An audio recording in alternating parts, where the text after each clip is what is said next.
नमस्कार दर्शकों, किसान एवं पशुपालक भाइयों, स्वागत है आपका हमारी खेती हमारे पशु यूट्यूब चैनल और फेसबुक पेज पर।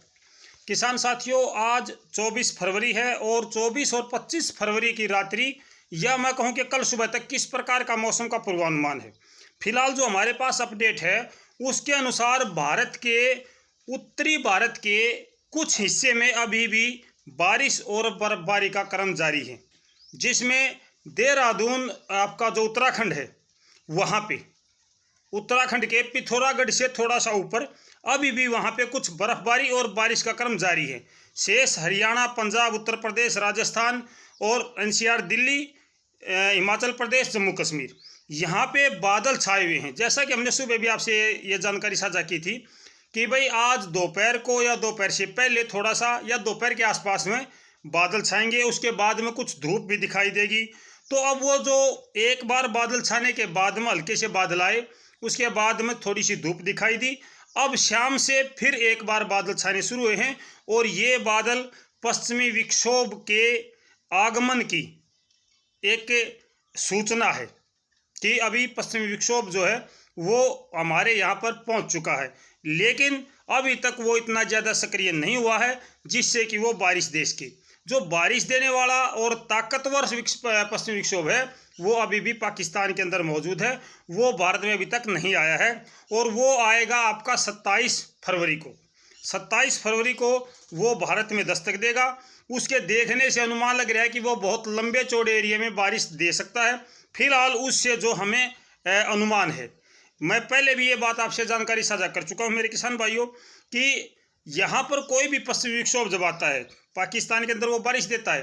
भारत में जब उसका प्रवेश होता है या पाकिस्तान के अंदर से भारत में जब वो प्रवेश करता है तो इस दौरान हमारे देश की जो जलवायु है, यहाँ की जो भौगोलिक परिस्थितियाँ हैं, वो उसको दिशा गति हर प्रकार से विचलित कर देती हैं। कभी कभी लगता है कि ये जो पश्चिमी विक्षोभ आ रहा है ये अच्छी बारिश दे सकता है, वो नाकाम होता है, बारिश नहीं होती। कभी लगता है कि ये बारिश नहीं देगा और वो यहाँ के सक्रिय हो जाता है, क्योंकि हमारे यहाँ पर अरब सागर की हवाएं चलती हैं, हिमालय से टकरा करके हवाएं वापस मुड़ती हैं, यानी कि साइक्लोन एंटी साइक्लोन का सर्कल यहाँ पे बहुत ज़्यादा बन जाता है, जिसकी वजह से यहाँ पे आने वाला पश्चिमी विक्षोभ पूर्वानुमान से हटकर, जो अनुमान होता है उससे हटकर परिणाम देकर जाता है। तो फिलहाल जो हमारे पास पूर्वानुमान है वो ये है कि पश्चिमी विक्षोभ भारत के बिल्कुल पास में आने वाला है। हो सकता है कि वो कल दोपहर या दोपहर बाद भारत में जो सक्रिय है, जो अच्छा स्ट्रोंग है, वो प्रवेश कर जाए। ये मौसम फसलों के लिए लाभदायक नहीं है। ये आज जो मौसम है वो ठीक है, अभी तक इतनी ज़्यादा गर्मी हमें देखने को नहीं मिली है जितनी गर्मी कल के बाद में आप देखोगे, यानी कि 26-27 तारीख को बहुत अच्छी गर्मी, एकदम अचानक से बढ़ा हुआ तापमान आप देखोगे। तो इस प्रकार का जो एक दिन या 2 दिन के लिए तापमान बढ़ता है, निश्चित तौर पर वो हमारी फसलों पर प्रतिकूल प्रभाव डालता है। आप भी इस बात को समझ सकते हो, मैं भी समझ सकता हूँ। जो भी हमारी फसलें इस समय खेतों में हैं, वो चाहे गेहूँ की है, सरसों की है, चना है या कोई और अन्य फसल है, जब धीरे धीरे तापमान बढ़ता है तो हमारी फसलें उसके प्रति सहनशील होती चली जाती हैं। एक परिपक्व बोलते हैं इसको, मेच्योर हो जाती हैं कि वो गर्मी को सहन कर सकें। लेकिन इस समय हमारी जो फसलें हैं वो मेच्योर नहीं हैं, वो परिपक्व नहीं हैं गर्मी के मौसम को अचानक से सहन करने के लिए। जब अचानक से हमारे यहाँ पर मौसम गर्म होता है तो फिर हमारी फसलों पर इसका प्रतिकूल प्रभाव पड़ता है। अगर मैं गेहूँ की बात करूँ तो आप गेहूं के ऊपर देखना, जो बालियां निकली हुई हैं और उस पर जो तूड़ होते हैं वो तूड़ ऊपर से पीले हो जाते हैं या जले जले से नजर आते हैं, सफ़ेद कलर के, या अचानक से पीले हो जाते हैं। ये अचानक से मौसम परिवर्तन का ही एक उदाहरण होता है। जो अभी परागण की प्रक्रिया जारी है इस पर भी प्रतिकूल प्रभाव पड़ता है। हमारी एक और भी समस्या इस बार हुई है, ये हर बार नहीं होता है कि हर साल ऐसा ही होता है, ऐसा नहीं है।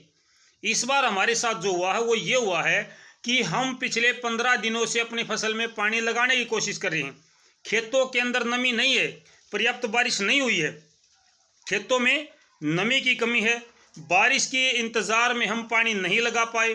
बारिश और मौसम का जो हमें अनुमान आता गया कि 2 दिन के बाद फिर पश्चिमी विक्षोभ है, तो इस इंतज़ार में हमने अपनी फसलों में पानी नहीं लगाया, जिससे पहले से बारिश भी नहीं हुई, हमने पानी भी नहीं लगाया, यानी कि जो ज़मीन है वो काफ़ी शुष्क हो चुकी है, सूखी ज़मीन है।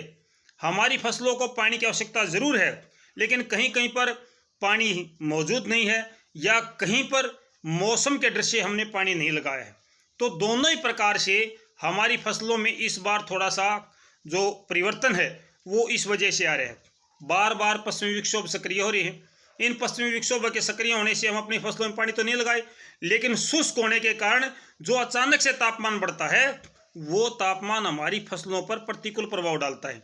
अगर ये तापमान धीरे धीरे बढ़ेगा, यानी कि ये 15 मार्च के आसपास में जा करके थोड़ा सा गर्म महसूस होगा, तो हमारी फसलें और अच्छी प्रकार से पकेंगी, परिपक्व होंगी, मेच्योर होंगी और वो अच्छा उत्पादन देंगी। लेकिन एक के बाद एक पश्चिमी विक्षोभ अगर हमारे यहाँ तारा, तो इससे हमारी फसलों पर प्रतिकूल प्रभाव पड़ेगा। एक तो डर है कि हमारी फसलें गिर जाएं, वो अलग बात है, हमारी फसलें गिर जाएं, ओलावृष्टि हो जाए, ये अलग बात है। लेकिन जो बीच बीच में तापमान बढ़ता है, एक दिन के लिए, 2 दिन के लिए, अभी हमारे पास अनुमान है कि शायद 26-27 तारीख को 30-31 डिग्री सेल्सियस अधिकतम तापमान, जो लगभग 15 मार्च के आसपास होना चाहिए था, वो तापमान फरवरी में आएगा। तो आप अनुमान लगाइए कि 15 दिन पहले जो तापमान हमारी फसलों को देखने को मिलेगा, उसका निश्चित तौर पर हमारी फसलों पर प्रतिकूल प्रभाव पड़ेगा। ये जानकारी मौसम के विशेषज्ञ तो नहीं दे सकते, लेकिन खेती के विशेषज्ञ जरूर दे सकते हैं। ये जो जानकारी है हमारी फसलों के प्रति मौसम की मार, तो ये जानकारी हर कोई नहीं देगा। तो मेरे किसान भाइयों, इसमें हमारे हाथ में कुछ नहीं है, भगवान जो कर रहा है उसकी मर्जी है। बार बार पश्चिमी विक्षोभ आ रहे हैं, किसान पानी लगाने में मजबूर है, असमंजस में है, वो पानी लगाए या ना लगाए, तो इसका प्रतिकूल प्रभाव हमारी फसलों पर पड़ रहा है। जहाँ नमी है वहाँ अपेक्षाकृत गेहूं में, सरसों में, चना, मक्का जो भी आपने लगाया है उसमें थोड़ी सी सहन शक्ति ज़्यादा होती है। जहाँ शुष्क ज़मीन है वहाँ पे सहन शक्ति कम हो जाती है। तो आसमान पर बादल छाए हुए हैं और ये बादल अब से शुरू हो चुके हैं।